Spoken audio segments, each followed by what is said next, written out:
ಸಿಂದಗಿ ಓಂ ಶಾಂತಿ ಸೆಂಟ್ರಿಗೆ ಬರುವಂಥ ಒಂದು ಅವಕಾಶ ಬಾಬಾ ಅವರು ಮಾಡಿಕೊಟ್ಟಿದ್ದಕ್ಕೆ ಹಾಗೂ ಸೆಂಟ್ರದ ಅಕ್ಕ ಅವರು ಎರಡು ಅನುಭವದ ಮಾತುಗಳನ್ನು ಹಂಚಿಕೊಳ್ಬೇಕು ಅಂತ ಕೇಳ್ಕೊಂಡಾಗ ನನಗೆ ಏನು ಹೇಳಬೇಕಂತ ಅನಿಸುವಂಥದ್ದು ಅನಿಸ್ಬೇಕು. ಸುಮಾರು ಒಂದು ತಿಂಗಳ ಹಿಂದೆ ಇಲ್ಲಿ ಸಿಂದಗಿ ಶಾಖೆಯಿಂದ ನಾವು ಸುಮಾರು ಒಂದು ಸೇವಾ ಮಾಡುವಂಥ ಅಕ್ಕವರೆಲ್ಲ ಹಿಡ್ಕೊಂಡೆ ಸುಮಾರು 40 ಜನ ಬ್ಯಾಚ್ನೊಳಗೆ ಹೋಗಿದ್ವಿ. ನಾನು ಓಂ ಶಾಂತಿ ಬಗ್ಗೆ ಆಗಾಗ ಕಾರ್ಯಕ್ರಮಗಳಲ್ಲಿ ಹಾಗೂ ವೇದಿಕೆ ಮೇಲೆ ಅಕ್ಕವರನ್ನು ಅಲ್ಲಲ್ಲಿ ಕಾಣ್ತಾ ಇದ್ದೀವಿ. ನಾನು ಒಬ್ಬ ವಿದ್ಯಾರ್ಥಿ ಇದ್ದಾಗಲೂ ಸಹ ಹಿರಿಯರಾಗಿರ್ತಕ್ಕಂಥ ಶ್ರೀಯುತ ಮನ್ನಾಪುರ ಅಣ್ಣವರ ಬಿಲ್ಡಿಂಗ್ ಒಳಗೆ ಓಂ ಶಾಂತಿ ಕಾರ್ಯಗಳು ನಡೀತಾ ಇದ್ದವು. ಅಲ್ಲಿ ಒಂದಿಷ್ಟು ದಿನ ನಾನು ಹೋಗಿದ್ದೆ. ಕಾರಣಾಂತರಗಳ ಮಧ್ಯದೊಳಗೆ ಬಿಡುವಿಲ್ಲದ ಚಟುವಟಿಕೆಗಳಲ್ಲಿ ಬರೋದಾಗಿರ್ಲಿಕ್ಕಿಲ್ಲ. ಅದರ ಬಹುದಿನಗಳಿಂದ ಅಕ್ಕ ಅವರು ನಿರೀಕ್ಷೆ ಮಾಡ್ತಾಯಿದ್ರು. ಗಣ್ಯರನ್ನು ನಾವು ಕರಿಬೇಕು, ಇಂಥವ್ರನ್ನ ಕರ್ಕೊಂಡು ಹೋಗ್ಬೇಕು ಅನ್ನೋಂಥ ಅವರು ಸಂಕಲ್ಪ ಮಾಡಿದರು. ನಮ್ಮ ಸ್ನೇಹಿತರು ಒಬ್ಬರು ಕುಂಬಾರವರು ಫೋನ್ ಮಾಡಿ ತಾವು ಈ ಸಲ ಬರಬೇಕು ಅನ್ನುವಂಥದ್ದು ಅಕ್ಕ ಅವರು ಹೇಳಿದ್ದಾರೆ, ಹೋಗೋಣ ಅಂತ ನಾವು ಅದ್ರ ಬಳಿಕ ನಾವೆಲ್ಲರೂ ಕೂತ್ಕೊಂಡು ತಂಡದ ರೀತಿಯಲ್ಲಿ ಪ್ರಯಾಣವನ್ನು ಬೆಳೆಸಿದ್ವಿ. ಬೇರೆ ಬೇರೆ ಚಟುವಟಿಕೆಗಳಲ್ಲಿ ನಾನು ಬೇರೆ ರೀತಿಯ ಪ್ರವಾಸ ಇರ್ಬೋದು, ಸಂಘಟನೆ ಇರ್ಬೋದು ಇತ್ಯಾದಿ ಅನುಭವನೇ ಬೇರೆ. ಇವತ್ತು ಪ್ರಜಾಪಿತ ಬ್ರಹ್ಮಕುಮಾರಿ ಈಶ್ವರಿ ವಿಶ್ವವಿದ್ಯಾಲಯದ ಚಟುವಟಿಕೆಗಳು ಏನವ ಅನ್ನುವಂಥದ್ದು ನಾವು ಆಳವಾಗಿ ಅಧ್ಯಯನ ಮಾಡಬೇಕಪ್ಪ ಅಂತಂದ್ರೆ ಈ ರೀತಿ ಯಾತ್ರೆಗಳನ್ನು ಮಾಡುವಂಥದ್ದು ಅವಶ್ಯಕತೆ ಅದ ಅನ್ನುವಂಥದ್ದು ನಮ್ಗೆ ತಿಳಿದು ಬಂದಿರ್ತಕ್ಕಂಥ. ನಮ್ಮ ಜೊತೆಯಲ್ಲಿ ಎಲ್ಲ ಅಕ್ಕಂದಿರ್ಬೋದು, ನಮ್ಮ ಸಹೋದರರಿರ್ಬೋದು, ಹಾಗೂ ನಮ್ಮ ಜೊತೆಯಲ್ಲಿ ಬಹುದಿನಗಳಿಂದ ತಮ್ಮನ್ನು ತೊಡಗಿಸಿಕೊಂಡಿರ್ತಕ್ಕಂಥ ನಮ್ಮ ತೆಲಿಯವರು ವ್ಯವಸ್ಥಿತವಾಗಿ ನಮ್ಮನ್ನೆಲ್ಲ ಶಿಬಿರ ಮುಗಿಸ್ಕೊಂಡು ಬರುವವರೆಗೂ ಸಹಕಾರ ಕೊಟ್ಟಿರ್ತಕ್ಕಂಥ ಒಂದು ಅನುಭವ ಅಂತಂದ್ರೆ 4-5 ದಿನ ನಾವೇನೋ ಪ್ರವಾಸ ಮಾಡಿದ್ವಿ. ಪ್ರವಾಸದ ಮಧ್ಯದೊಳಗೆ ಒಂದು ಸೆಂಟ್ರಿನೊಳಗೆ 2 ಬಾರಿ ವಸತಿ ಆಯಿತು. ಅಲ್ಲೇ ಅಕ್ಕಂದಿರು ಭಾಳ ವ್ಯವಸ್ಥಿತವಾಗಿ ನಮ್ಮನ್ನೆಲ್ಲ ಸೇವೆಗೆ ಮಾಡಿ ನಮ್ಮನ್ನು ಅಲ್ಲಿ ಬೀಳ್ಕೊಟ್ಟಿರ್ತಕ್ಕಂಥದ್ದು. ಅಂದರೆ ನಮಗೇನು ಅನ್ನಿಸ್ತಪ್ಪ ಅಂತಂದರೆ ಈ ದೇಶದ ಎಲ್ಲ ಜಿಲ್ಲೆ ಕೇಂದ್ರಗಳು, ತಾಲೂಕು ಕೇಂದ್ರಗಳಿರ್ಬೋದು, ರಾಜ್ಯದ ಕೇಂದ್ರಗಳಿರ್ಬೋದು, ಎಲ್ಲ ಕಡೆಗಳಲ್ಲೂ ಈ ರೀತಿಯ ಸೆಂಟರ್ಗಳನ್ನು ಹೊಂದಿರತಕ್ಕಂಥದ್ದು, ಇಷ್ಟೊಂದು ವ್ಯವಸ್ಥಿತವಾಗಿ ಕೆಲಸ ಮಾಡುವಂಥ ಒಂದು ಸಂಸ್ಥೆ ವಿಶ್ವಮಟ್ಟದೊಳಗೆ, ಬರೀ ಭಾರತ ಅಲ್ಲ ವಿಶ್ವಮಟ್ಟದೊಳಗೆ ಸುಮಾರು 35,000 ಜನ ಅಕ್ಕಂದಿರು ತಮ್ಮೆಲ್ಲ ಜೀವನವನ್ನು ತ್ಯಾಗ ಮಾಡಿ ಈಶ್ವರಿ ವಿಶ್ವವಿದ್ಯಾಲಯಕ್ಕೆ ತಮ್ಮನ್ನು ತಾವು ಸಮರ್ಪಣೆ ಮಾಡಿಕೊಂಡಿರ್ತಕ್ಕಂಥದ್ದು ಇದು ಸಾಮಾನ್ಯ ಮಾತಲ್ಲ.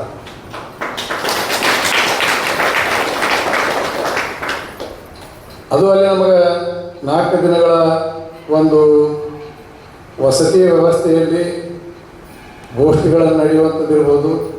ಬೆಳಗ್ಗೆ 5 ಗಂಟೆಯಿಂದ ಪ್ರಾರ್ಥನೆ, ಧ್ಯಾನ, ಒಳ್ಳೊಳ್ಳೆಯ ವಿಷಯಗಳ ಪಂಡಿತರು, ವಾಗ್ಮಿಗಳು, ಅನುಭವಿಕರು 1 ಗಂಟೆ 1.5 ಗಂಟೆ ಸಮಯದ ಅವಧಿಗಳನ್ನು ಚರ್ಚೆ ಮಾಡಿರ್ತಕ್ಕಂಥದ್ದು ಮನಸ್ಸಿಗೆ ಭಾಳ ಆಳವಾಗಿ ತಿಳ್ಕೊಳ್ಳುವಂಥ ಒಂದು ವಿಚಾರ ಇದ್ದರೆ ಅದು ನಮಗೆ ಅರ್ಥ ಆಗುತ್ತೆ. ಅವರು ವಿಶ್ವದೊಳಗೆ ಏನು ಕೆಲಸ ಮಾಡ್ಲಕತ್ತಿದ್ದಾರೆ, ಮೌಂಟ್ ಅಬೋದೊಳಗೆ ಏನು ನಡೆದದ, ನಾವೆಲ್ಲ ಬರೇ ಮೌಂಟ್ ಅಬೋ ಏನಿದು ಮೌಂಟ್ ಅಬೋ ಅಂತ ನಮಗೆ ಏನೋ ಅನ್ಕೊತಿದ್ವಿ. ಏನೋ ಇರ್ಬೋದು, ಮೌಂಟ್ ಅಬೋ ಅಂದ್ರೆ ದೊಡ್ಡದೊಂದು ಏನೋ ಒಂದು ವಿಶ್ವ. ಅಲ್ಲಿ ಹೋದಂಥ ಸಂದರ್ಭಗಳು ಸುಮಾರು ಒಂದು 100 ಎಕರೆ ಪ್ರದೇಶ ಇರ್ಬೋದು. ಅದು ಅಲ್ಲಿ ಬೇರೆ ಬೇರೆ ಜನಗಳನ್ನು ಭೇಟಿ ಆಗುವಂಥದ್ದು, ಅವರ ಅನುಭವಗಳನ್ನು ಕೇಳುವಂಥದ್ದು, ವ್ಯವಸ್ಥಿತವಾಗಿ ಎಲ್ಲವುಗಳನ್ನು ಅಲ್ಲಿ ಆರೋಗ್ಯದ, ಮಾನಸಿಕ ನೆಮ್ಮದಿಯಾದ, ಶುಚಿತ್ವದ ಮತ್ತು ಮಿತವ್ಯ ಬಳಕೆಯಾದ, ಮಿತವ್ಯಯವಾಗಿ ನಮಗೇನು ಜೀವನ ಇರಬೇಕು ಅನ್ನೋದ್ರ ಬಗ್ಗೆ ಅದ ಎಲ್ಲವುಗಳನ್ನು ತಿಳ್ಕೊಳ್ಳುವಂಥದ್ದು ಬಹಳ ಅವಶ್ಯಕತೆ ಅದ. ಅಲ್ಲಿ ನಮಗೆ ಅದರ ಅನುಭವ ಆಯ್ತು ಅಂತ ಹೇಳಿದ್ರು ತಪ್ಪಾಗಲಿಕ್ಕಿಲ್ಲ. ನಾನು ಅದನ್ನು ಅನುಭವಿಸಿದ್ದೆ 4-5 ದಿನಗಳವರೆಗೆ. ಬೇರೆ ಸಂಘಟನೆಗಳಲ್ಲಿ ಓಡಾಡಿದ್ರು ಸಹ ಸಮಯಕ್ಕೆ ಸರಿಯಾಗಿ ಆ ಒಂದು ಅವಧಿಯೊಳಗಿದ್ದು ವಿಷಯಗಳನ್ನು ತಿಳ್ಕೊಂಡು ಎಲ್ಲವುಗಳನ್ನು ನನ್ನ ತಿಳುವಳಿಕೆ ಬರುವಷ್ಟು ವಿಷಯಗಳನ್ನು ಬರ್ಕೊಂಡು ಬರುವಂಥದ್ದು ಆಗಿದೆ. ಇದರ ಮಧ್ಯದಲ್ಲಿ ನಮ್ಮ ಬಂದಿರತಕ್ಕಂಥ ಒಬ್ಬರು ಸರ್ ಒಬ್ಬರಿಗೆ ಆರಾಮಿರಲಿಲ್ಲ, ಆರೈಕೆ ಆಯಿತು. ಅಂದರೆ ಈ ರೀತಿ ಆರಾಮ ತಪ್ಪಾದ್ರೂ ಸೆಂಟ್ರದೊಳಗೆ ಯಾವ ರೀತಿ ಆರೈಕೆ ಆಗ್ತದೆ, ವ್ಯವಸ್ಥೆ ಆಗ್ತದೆ ಅನ್ನೋವಂಥದ್ದು ನಮ್ಮ ಜನಗಳಿಗೆ ತಿಳುವಳಿಕೆ ಬಂತು. ನಾವೆಲ್ಲ ಮನೆಯೊಳಗೆ ನಮ್ಮ ತಟ್ಟೆಗಳನ್ನು ಎತ್ತಿಡುವಂಥ ಅಭ್ಯಾಸ ಇರಲಿಲ್ಲ ನಮ್ಗೆ ಯಾರಿಗೇನು. ಕೆಲವು ಜನಗಳಿಗೆ ನಾನು ಸಂಘದ ಸ್ವಯಂ ಸೇವಕನಾಗಿರುವುದರಿಂದ ಶೌಚ ಹಿಡ್ಕೊಂಡು ಬೇರೆ ಸೇವೆ ಮಾಡುವಂಥ ಕೆಲಸಕ್ಕೂ ನಾವು ಕೆಲಸಗಳನ್ನು ಮಾಡಿದ್ವಿ. ಆದರೆ ಕೆಲವೊಂದು ಜನ ತಮ್ಮ ತಟ್ಟೆ ಹಿಡಿದ್ರೆ ಏನೋ ಸ್ವಾಭಿಮಾನ ಕಾಡ್ತಾನಂಥ ಜನಗಳನ್ನಾಗಿದ್ವಿ. ತಟ್ಟೆ ಒಳಗೆ ಹಾಕಿಸ್ಕೊಳ್ಳೋದು ಅದರೊಳಗೆ ಒಂದು ಶಿಕ್ಷಣ ಅದ, ಅದನ್ನು ಪ್ರಸಾದವನ್ನು ಸ್ವೀಕರಿಸೋದು ಶಿಕ್ಷಣ ಅದ, ಅದನ್ನು ಶುಚಿತ್ವಗೊಳಿಸುವಂಥದ್ದು ಒಂದು ಶಿಕ್ಷಣ ಅದ.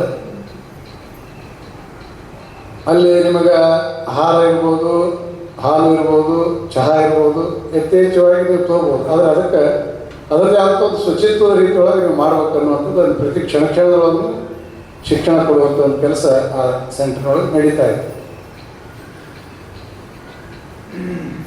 ಇದು ಏನು ಕಲಿಸ್ತದಪ್ಪ ಅಂತಂದ್ರೆ, ಇಲ್ಲಿ ನಾವೆಲ್ಲ ಎಷ್ಟು ಜನ ದೊಡ್ಡ ಸಂಖ್ಯೆ ಒಳಗೆ ತಾಯಿಯಿಂದ ಸೇರಿದ್ದೀವಿ, ನಮ್ಮ ಸಹೋದರ ಬಂಧುಗಳು ಸೇರಿದ್ದೀವಿ. ನಾವೆಲ್ಲ ನಮ್ಮ ಯಾತ್ರೆಯ ಕೊನೆಯ ಹಂತದೊಳಗೆ ಇದ್ದೀವಿ. ನಾವು ಇದನ್ನು ನಮ್ಮ ಸಮಾಜದ ಬೇರೆ ಬೇರೆ ಸ್ಥಳಗಳಲ್ಲಿ, ಬೇರೆ ಬೇರೆ ಸಂದರ್ಭಗಳಲ್ಲಿ ಯುವಕರಿಗಿರ್ಬೋದು, ಯುವತಿಯರಿಗಿರ್ಬೋದು ಈ ವಿಚಾರಗಳನ್ನು ತಿಳಿಸುವ ಮುಖಾಂತರ ವಿಶ್ವವ್ಯಾಪಿಯಾಗಿ ನಾವೆಲ್ಲ ಕೊನೆಯ ಹಂತಕ್ಕೆ ತಲುಪೋದೇನಪ್ಪ ಅಂತಂದ್ರೆ ಶಾಂತಿ, ಸಮಾಧಾನ, ಧ್ಯಾನ, ಧಾರಣೆ ಇವುಗಳನ್ನು ನಾವು ಮಾಡಬೇಕು ಅನ್ನುವಂಥದ್ದೇ ಬಹಳ ಪ್ರಾಮುಖ್ಯವಾಗಿರ್ತಕ್ಕಂಥ ಒಂದು ಸಂಸ್ಥೆ. ಈ ರೀತಿಯ ಬೇರೆ ಬೇರೆ ಸಂಸ್ಥೆಗಳು ಕೆಲಸ ಮಾಡ್ತಾ ಇದ್ದವು. ಅವ್ರದ್ದೇ ಆದಂಥ ಅವರವ್ರದೇ ಬೇರೆ ಬೇರೆ ವಿಚಾರಗಳನ್ನು ಹೊತ್ಕೊಂಡಿದ್ದಾವೆ. ಎಲ್ಲರೂ ಹೋಗಿ ಕೊನೆಗೆ ಸೇರುವಂಥದ್ದು ನದಿ ಹಳ್ಳ ಕೊಳ್ಳಗಳು ಹೋಗಿ ಸಮುದ್ರಕ್ಕೆ ಹೆಂಗೆ ಸೇರ್ತವೆ, ಅವರವ್ರ ಇಚ್ಛೆಗೆ ಅನುಗುಣವಾಗಿ, ಅವರವರ ಆಸಕ್ತಿಗೆ ಅನುಗುಣವಾಗಿ ಚಟುವಟಿಕೆ ಮಾಡ್ತಕ್ಕಂಥ ಕೇಂದ್ರಗಳು ಬೇರೆ ಬೇರೆ ಕಡೆಗಳಿದ್ದಾವೆ.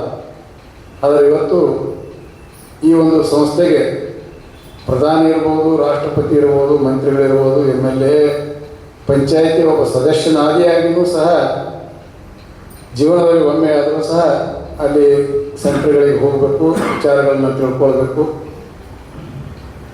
ತಿಳ್ಕೊಂಡು ಬಂದಿರತಕ್ಕಂಥ ವಿಚಾರ ಮತ್ತೊಬ್ರಿಗೆ ಹೇಳಿದ್ರೆ ಭಾಳ ನಾನೇ ಹೇಳಬೇಕು ಅನ್ನೋಂಥದ್ದು ಬೇಡ. ಸ್ವಲ್ಪ ಹರಿದು ಅದನ್ನು ನಾವು 4 ಮಂದಿ ವಿಚಾರಗಳನ್ನು ತಿಳಿಸುವಂಥ ಒಂದು ಪ್ರಯತ್ನ ಮಾಡಬೇಕು. ಭಾಳ ಚೆನ್ನಾಗಿ ಹೋಗಿ ಬಂದೇವ್ರಿ, ಚೆನ್ನಾಗಿ ಊಟ ಮಾಡಿಸಿದ್ರು, ಚೆನ್ನಾಗಿ ನಮ್ಗೆ ಚಹಾ ಕೊಟ್ಟು, ಬರೀ ಅದು ಒಳ್ಳೆಯದೇ, ಚೆನ್ನಾಗಿದ್ದನ್ನು ಚೆನ್ನಾಗಿ ಅಂತ ಹೇಳಬೇಕು, ಅದೇನಿಲ್ಲ. ಅದನ್ನು ಧ್ಯಾನ ಏನು ತೊಗೊಂಡಿವಿ, ಜನಗಳಿಗೆ ನಾವು ದಾರಿ ಏನು ಎರೆದೀವಿ, ಬಂದೊಳಗೆ 4 ಜನರನ್ನು ನಾನು ಕೇಳ್ಕೊಂಡು ಮೊದಲು ನಾನು ಸರಿಯಾಗಿದ್ದೀನ, ಪೂರ್ಣ ಪ್ರಮಾಣಗಳು ಒಮ್ಮೆ ಸರಿಯಾಗಲಿಕ್ಕೆ ಆಗಂಗಿಲ್ಲ, ಕನಿಷ್ಠ ಪ್ರಮಾಣಗಳು ನಾನು ಸರಿಯಾಗಿದ್ದೀನ, ಒಬ್ಬರನ್ನು ದ್ವೇಷಿಸುವಂಥದ್ದು ಬಿಟ್ಟಿದ್ದೀನ, ಹಿಂಸಿಸುವಂಥದ್ದು ಬಿಟ್ಟಿದ್ದೀನ, ಹಿಂದೆ ಮಾತನಾಡ್ಕೊಳ್ಳುವಂಥದ್ದು ಬಿಟ್ಟಿದ್ದೀನ, ಚುಗುಲಿ ಹೇಳುವಂಥದ್ದು ಇವೆಲ್ಲವುಗಳು ಒಂದು 100 ನಮೂನೆ ಬರ್ತಾವೆ. ಅದರ ಪ್ರಕಾರ ಎಲ್ಲವುಗಳನ್ನು ಬರೋದು ನನಗೆ, ನಾನು ಅನ್ನೋಂಥ ಬರುವಂತೆ ನನಗೆ ಬರುವುದಿಲ್ಲ. ಇದನ್ನು ಎಲ್ಲಿವರೆಗೆ ನಾವು ತಿಳ್ಕೊಳ್ಳೋದಿಲ್ಲ. ಸುಮ್ಮನೆ ಅನೌಪಚಾರಿಕ ಕಾರ್ಯಕ್ರಮಗಳಿಗೆ ಬರೋದು, ಪುರಾಣಕ್ಕೆ ಹೋಗೋದು, ಪ್ರವಚನ ಕೇಳೋದು, ಸತ್ಸಂಗ ಮಾಡೋದು, ಓಂ ಶಾಂತಿಗೆ ಬರೋದು. ಆದರೂ ಸ್ವಲ್ಪ ನಾವು ವ್ಯತ್ಯಾಸಗಳಾಗಲಿಲ್ಲ ಅಂತ ಪ್ರಯೋಜನ ಆಗುವುದಿಲ್ಲ ಅನ್ನೋಂಥ 12 ದಿನಗಳವರೆಗೆ ಭಾಳ ಚೆನ್ನಾಗಿ ಎಂಜಾಯ್ ಮಾಡಿದ್ವಿ, ಪ್ರವಾಸ ಮಾಡಿದ್ವಿ. ಬೇರೆ ಬೇರೆ ಕಡೆಗಳಲ್ಲಿ ದಿಲ್ವಾಡ ಮಂದಿರದ ಬಗ್ಗೆ ಬಂತಿನೇ ಒಂದು ವಿಷಯ. ಭಾಳ ಸುಂದರವಾಗಿರ್ತಕ್ಕಂಥ ಒಂದು ಜೈನ ಮಂದಿರ, ಮೌಂಟ್ ಅಬೋದ ಬೆಟ್ಟದ ಮೇಲೆ ಇರ್ತಕ್ಕಂಥ ಒಂದು ಮಂದಿರವನ್ನು ನೋಡ್ಕೊಂಡು ಬಂದೆ. ಭಾಳ ಖುಷಿ ಅನ್ನಿಸ್ತು ನನಗೆ. ಭಾಳ ಕಡೆ ನೋಡಿದ್ದೀವಿ ನಾವೆಲ್ಲ. ಆ ದಿಲ್ವಾಡ ಮಂದಿರದೊಳಗಿನ ಚಿತ್ರಕಲೆ, ಅದನ್ನು ಕೆತ್ತನೆ ಯಾವ ರೀತಿ ಆಗ್ಯದಪ್ಪ ಅಂತಂದ್ರೆ ಭಾಳ ಅದ್ಭುತವಾಗಿರ್ತಕ್ಕಂಥ ಒಂದು ಕೆಲಸವನ್ನು ಮಾಡಿದ್ದಾರೆ. ಹಾಗೆ ಮೌಂಟ್ ಅಬೋದೊಳಗೆ 35,000 ಜನ ಸೆಂಟ್ರ್ಗಳು ಕೂತ್ಕೊಂಡು ಧ್ಯಾನ ಮಾಡುವಂಥದ್ದು ಒಂದು ಸೆಂಟ್ರ್. ಬಹುಶಃ ಭಾರತದೊಳಗೆ ದೊಡ್ಡದಿರಬಹುದು. 35,000 ಜನ ಎಟ್ ಎ ಟೈಮೇ ಆ ಕಾರ್ಯಕ್ರಮ ಮಾಡುವಂಥದ್ದು. ಎಟ್ ಎ ಟೈಮೇ ಎಲ್ಲ ಬಂದಿರುವಂಥ 35 ಪ್ಲಸ್ ಅದಕ್ಕೊಂದು 10,000 ಜನ ಕೆಲಸ ಮಾಡೋರಿದ್ದಾರೆ ಅಂಥ ಕಾರ್ಯಕ್ರಮ ನಡೆದಾಗ. ಎಲ್ಲರಿಗೂ ಅಚ್ಚುಕಟ್ಟಾಗಿ ಸಮಯಕ್ಕೆ ಸರಿಯಾಗಿ ಭೋಜನ, ಉಪಹಾರ, ವಿಶ್ರಾಂತಿ ಗೃಹಗಳು ಇವೆಲ್ಲವುಗಳನ್ನು ನೋಡಿದ್ರೆ ಒಂದು ಅದ್ಭುತವಾಗಿರ್ತಕ್ಕಂಥ ಒಂದು ಚಟುವಟಿಕೆ ಕೆಲಸ ಇಲ್ಲಿ ನಡೀತಾ ಇದೆ. ಎಲ್ಲವೂ ನಡೆಯುವಂಥದ್ದು ಇಲ್ಲಿರ್ತಕ್ಕಂಥ ಎಲ್ಲ ವ್ಯವಸ್ಥಾಪಕರಿಂದೇ ಕೊಡುವಂಥದ್ದು. ಎಲ್ಲಿ ಇದಕ್ಕೆ ದೊಡ್ಡ ಮಟ್ಟದೊಳಗೆ ಒಂದು ದೇಣಿಗೆ, ದೊಡ್ಡ ಪ್ರಮಾಣದೊಳಗೆ ಏನೋ ಒಂದು ಸಹಾಯ, ಸರ್ಕಾರದ ಸವಲತ್ತುಗಳು ಇತ್ಯಾದಿ ಅನ್ನುವಂಥದ್ದು ಏನಿಲ್ಲ. ಮಹಾದಾನಿಗಳು ಬಾಬಾ ಅವರ ರೂಪದೊಳಗೆ ಬಂದು ಅದನ್ನು ವಿಶ್ವಶಕ್ತಿ ಒಳಗೆ ಅದನ್ನು ಹರ್ಕೊಂಡು ಬಂದು ಈ ಕೆಲಸ ಮಾಡತಕ್ಕಂತ ಹೇಳ್ಬೋದು. ಭಾಳ ಮಾತನಾಡಿದಂತ ಅನ್ಕೊಂಡು ಅನ್ನಿಸ್ತದೆ ನನಗೆ. ಇದರ ಜೊತೆಯೊಳಗೆ ನಮ್ಮ ಜೊತೆಯೊಳಗೆ ಬಂದಿರತಕ್ಕಂಥ ಒಬ್ಬ ಸಹೋದರಿ, ಬಹುಶಃ ಅವರು ಮೇಡಮ್ ಕಾಣ್ಬೋದು, ಅವರು ನಮ್ಮ ಜೊತೆಗೆ ಬಂದಿದ್ದರು. ಭಾಳ ಖುಷಿಯಾಗಿ ನನಗೆ ಕೊನೆಯ ದಿನ ನಮ್ಮ ಡೆಬ್ಬಿ ಒಳಗೆ ಅವರು ನಾವು ಒಂದೇ ಬೋಗಿ ಒಳಗೆ ಒಂದೇ ಡೆಬ್ಬಿ ಒಳಗೆ ಇದ್ದೀವಿ, ಅಂದರೆ ಪಕ್ಕದ ಚೇರ್ನೊಳಗೆ. ನಾವೇನೇನು ಎಲ್ಲರೂ ಕುಡ್ಕೊಂಡು ಸೆಂಟ್ರಿಗೆ ಹೋಗಿ ಖುಷಿಯಿಂದ ಹಂಚ್ಕೋಬೇಕು ಅನ್ನುವಂಥದ್ದು 3 ದಿನಗಳಲ್ಲೇ ಅವರು ಒಂದು ಆಘಾತಕಾರಿ ಸುದ್ದಿ ನಮ್ಮ ಎಲ್ಲ ಟೀಮಿನವ್ರಿಗೂ ಒಂಥರ ದುಃಖ ತರುವಂಥ ಒಂದು ಸನ್ನಿವೇಶ. ಆಕಸ್ಮಿಕವಾಗಿ ಆಗಿರ್ತಕ್ಕಂಥ ಒಂದು ಅವರ ಆಘಾತ ನಮಗೆಲ್ಲ ಮನಸ್ಸಿಗೆ ನೋವಾಯಿತು. ಭಾಳ ಉತ್ಸಾಹದಿಂದ, ಖುಷಿಯಿಂದ ಅವರು ಓಡಾಡುವಂಥದ್ದು, ಎಲ್ಲರ ಜೊತೆಗೆ ಬೆರೆಯುವಂಥದ್ದು. ನಮ್ಮ ಟೀಮೇ ಹೆಂಗೆ ಐತೆ, ಎಲ್ಲ ತಾಯಂದಿರು ಬಂದವರು ಭಾಳ ಉತ್ಸಾಹದಿಂದ ಕೂಡಿ ಓಡಾಡಿದ್ದಾರೆ. ಇನ್ನೊಂದು ಅನುಭವ ಏನಾಯ್ತು, 3-4 ದಿನಗಳ ನಂತರ ಬಂದ ಬಳಿಕ ಒಮ್ಮೆ ನಾನು ಮಲಗಾಣಕ್ಕೆ ಹೋದೆ. ಅವತ್ತರ ಒಬ್ಬರು ಯಾರೋ ಸರಿ ಹೋಗಿದ್ರು, ಅಲ್ಲಿ ಮಾತಾಡ್ಸಕ್ಕೆ ಹೋಗಿದ್ರು. ಒಬ್ಬರು ನಮ್ಮ ಜೊತೆಗೆ ಭಾಳ ಸುದೀರ್ಘ ಚರ್ಚೆಗಳು, ಓಂ ಶಾಂತಿ ಅಂದ್ರೆ ಏನ್ರಿ, ನೀವ್ಯಾಕೆ ಅದಕ್ಕೆ ಹೋಗಿದ್ರಿ, ಏನು ಮಾಡಿದ್ರಿ, ಹಾಗೆ ಹಿಂಗೆ ಅಂತ. ಕೊನೆಗೆ ಒಂದು ತಾಸು ತನಕ ಚರ್ಚೆ ನಡೀತು. ನಮಗೆ ಅವ್ರಿಗೆ ನೇರ ವಿಷಯಗಳೆಲ್ಲ ಚರ್ಚೆ ಆದ ಬಳಿಕ ಒಂದು ಹಂತಕ್ಕೆ ಬಂದು, ಇಲ್ಲ ಸರಿ ಹಂಗಂತಂದ್ರೆ ನಾವು ಕೊಡೋಣ ಬರೋಣ ಅಂತೇಳಿ. ಅದಕ್ಕೆ ನಾವೇನು ಹೇಳಿದ್ವಿ, ನೀವೆಲ್ಲ ಈ ರೀತಿ ಏನು ಹಿರಿಯರು ಇದ್ದೀರಿ, ಒಂದು ಕಡೆ ಕೂಡ್ರಿ, ಅಕ್ಕ ಅವ್ರು ಬರ್ತಾರೆ, ನಿಮ್ಮ ಜೊತೆಗೆ ಮಾತಾಡ್ತಾರೆ, ವಿಷಯಗಳನ್ನು ತಿಳಿಸ್ತಾರೆ. ನಿಮಗದು ಸರಿ ಅನ್ನಿಸ್ತು ಅಂದರೆ ಬರ್ರಿ, ಇಲ್ಲಾಂದ್ರೆ ನಿಮ್ಮ ಪಾಡಿಗೆ ನೀವು ಇರ್ರಿ. ಇರೋದ್ರ ಜೊತೆಗೆ ಸುಮ್ಮನೆ ಇರಿ, ಕಡೆಗೆ ಏನೋ ಯಾವುದು ಇದೊಂದು ಕೆಲಸ ಮಾಡೋದೇನು ಬೇಕಾಗಿಲ್ಲ ಅನ್ನೋಂಥ. ಹಿಂಗೆ ಇದನ್ನು ಜನ ಇವತ್ತು ಶಾಂತಿ ನೆಮ್ಮದಿಯನ್ನು ಅರಸಲ್ಕತ್ತಾರೆ, ಹುಡುಕಲ್ಕತ್ತಾರೆ. ಆ ಕೆಲಸಕ್ಕೆಲ್ಲ ನೀವೆಲ್ಲ ಕೇಳೋದಂಥ ತಾಯಂದಿರು ಸುಮ್ಮನೆ ಕುಂದ್ರೋದಕ್ಕಿಂತ ನೆರೆಮನೆಗೆ ಹೋಗಿ ನಿಮ್ಮ ಸಂಸಾರ ಆ ಸಂಸಾರ ಮಾತಾಡದೆ ನಮ್ಮ ವಿಶ್ವದ ಒಂದು ಓಂ ಶಾಂತಿ ಬಗ್ಗೆ ವಿಚಾರಗಳನ್ನು ತಿಳ್ಕೊಂಡು, ಇವತ್ತು ಮುರುಳಿ ಒಳಗೆ ಏನು ಹೇಳಿದ್ರು ಅದರ ಅನುಭವಗಳನ್ನು ಅವ್ರ ಜೊತೆಗೆ ಹಂಚಿಕೊಂಡು ಕೆಲಸ ಮಾಡಬೇಕು ಅನ್ನುವಂಥದ್ದನ್ನು ಈ ಸಂದರ್ಭದಲ್ಲಿ ಹೇಳ್ತಾ, ನನಗೇನು ಇಲ್ಲಿ ಅನುಭವದ 2 ವಿಚಾರಗಳನ್ನು ಹಂಚಿಕೊಳ್ಳೋಕ್ಕೆ ವೇದಿಕೆಗೆ ಕರೆದು, ಇದರ ಮಧ್ಯೆ ಈ ಓಂ ಶಾಂತಿ ಇದಕ್ಕೆ ಮೋಟಕ್ಕೆ ಹೋಗಿ ಬಂದ ಮತ್ತೆ ನಾನು ಒಂದು 15 ದಿನ ಬಿಸಿ ಆದ, ಬೇರೆ ಕಡೆ ಪ್ರಯಾಣ ಹೋದ್ವಿ. ಸೆಂಟ್ರಿಗೆ ಮಧ್ಯೆ ಬರ್ಲಿಕ್ಕೆ ಆಗಲಿಲ್ಲ. ಅದ್ರ ಒಂದು ಏನಂತಂದ್ರೆ ನಂದು ಒಂದಿಷ್ಟು ಒತ್ತಡದ ಕೆಲಸಗಳಿರೋದ್ರಿಂದ ಪದೇ ಪದೇ ಸೆಂಟ್ರಿಗೆ ಬರದೇ ಇದ್ದರೂ ಒಬ್ಬ ಓಂ ಶಾಂತಿಯ ಹಿತೈಷಿಯಾಗಿ, ಒಬ್ಬ ಅದಕ್ಕೆ ಸಂಪೂರ್ಣ ಕಾರ್ಯಕರ್ತನಾಗಿ ಎಲ್ಲೆಲ್ಲಿ ಜೋಡಿಸೋಕ್ಕೆ ಸಾಧ್ಯ ಅಥವಾ 1-2 ತಾರೀಕೇನೆ ಹೇಳೋದು ಬೆಳಗಾವಿ ಒಳಗೆ ಸಾಧ್ಯ ನಾನು ಬರುವಂಥ ಒಂದು ಪ್ರಯತ್ನ ನಾನು ಮಾಡ್ತೀನಿ ಅನ್ನುವಂಥದ್ದನ್ನು. ಯಾಕಂದ್ರೆ ನಾನು ಭಾಳ ಅದನ್ನು ಹುಡುಕ್ತಿರ್ತೀನಿ ಯಾವಾಗಲೂ. ಸ್ವಲ್ಪ ಎಲ್ಲೆಲ್ಲಿ ಯಾವುದೇ ಒಂದು ಚಟುವಟಿಕೆ ಒಳಗೆ ಎಲ್ಲಿ ನಮಗೆ ಒಳ್ಳೇದು ಅನ್ನಿಸ್ತದೆ ಅದನ್ನು ಕೇಳ್ಕೋಬೇಕು, ತಿಳ್ಕೊಳ್ಬೇಕು ಅನ್ನುವಂಥದ್ದನ್ನು. ಅದರೊಳಗೆ ವಿಶೇಷವಾಗಿ ಓಂ ಶಾಂತಿ ಒಳಗೆ ಭಾಳ ಚೆನ್ನಾಗಿ ಹೇಳೋದು. ಇಂತಿಂಥ ವಿಷಯಗಳನ್ನು ಅವ್ರ ಹೆಸರು ಡೈರಿ ತಂದಿಲ್ಲ, ನಾನು ಹೆಸರುಗಳು ಹೇಳಿದ್ರೆ ಭಾಳ ಅದ್ಭುತ ಅನ್ನಿಸ್ತದೆ ಅವ್ರ ಮಾತುಗಳನ್ನು ಕೇಳಿ. ಅದಕ್ಕೆ ತಾವೆಲ್ಲ ಅದಕ್ಕೆ ಜೋಡಿಸ್ರಿ. ಜೊತೆಯೊಳಗೆ ಬರುವಾಗ ನಿಮ್ಮ ಜೊತೆಯೊಳಗೆ ನಿಮ್ಮ 18, 15, 13, 14 ವರ್ಷದ ಮಕ್ಕಳನ್ನು ಕರ್ಕೊಂಡ್ಬರ್ರಿ. ಅವರೇ ಮುಂದಿನ ನಮ್ಮ ವಾರಸುದಾರ. ಅವ್ರಿಗೆ ನಾವು ದಾರಿ ಇರಬೇಕಾಗ್ತದೆ. ಏನೇನೋ ಮಾಡ್ಕೋತ ಇನ್ನೊಂದು 4-8 ವರ್ಷ ನಮ್ಮ ಆಯಿ ಓಂ ಶಾಂತಿ ಓದ್ತಿದ್ದು, ನಮ್ಮ ತಾಯಿ ಓಂ ಶಾಂತಿ ಓದ್ತಿದ್ದು, ನಮ್ಮ ಅಜ್ಜ ಓದ್ತಿರೋದು ಹೇಳಿ ಅವರಲ್ಲೇ ಇರ್ತಾರೆ. ಅವ್ರು ಮಾಡೋದೇ ಬೇರೆ ಇರ್ತದೆ, ನಾವು ಮಾಡೋದೇ ಓಂ ಶಾಂತಿ ಇರ್ತದೆ.